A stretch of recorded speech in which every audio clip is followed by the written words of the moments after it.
ilalaan para sa kinabukasan nang makapunta sa paroroonan. Kung dahan-dahan nating simulan muli ang paghakbang, dahan-dahan tumingin sa salamin upang makita ang ating kagandahan. Dahan-dahan iangat ang mukha upang masilayan ang payapang kalangitan o pagkakanay. Pero di ka nag-isa, di ka nag-isa, kaya't lumaban ka at sabihin, ako naman muna.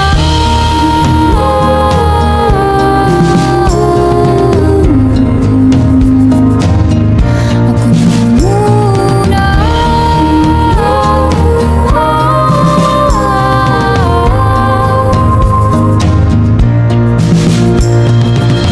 Huwag papalamon sa lungkot, huwag hahayaang malugmok ang puso mo sa ibabato sa'yo ng iba. Tandaan mo, sapat ka. Dahan-dahan tanggalin ang maskara at hayaang tumulo ang bumabadyang mga luha. Dahan-dahan iangat ang mukha upang masilayan ang mga taong ika'y pinapahalagahan. Oo, pagkakanan. Pero di ka nag-isa, kaya't lumaban ka at sabihin,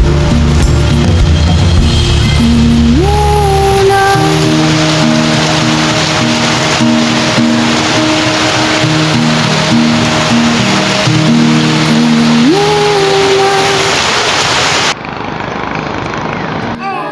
We won't have a society if we destroy the environment. Environment is no one's property to destroy.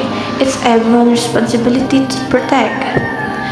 We don't have to sacrifice a strong economy for a healthy environment. A nation that destroys its soils destroys itself. Forests are the lungs of our land, purifying the air and giving fresh strength to our people. We are Earth's caretakers, not its owner. If not now, when? If not us, then who? Who will protect the Earth? It's us, right? Together, let's do our part to protect our environment.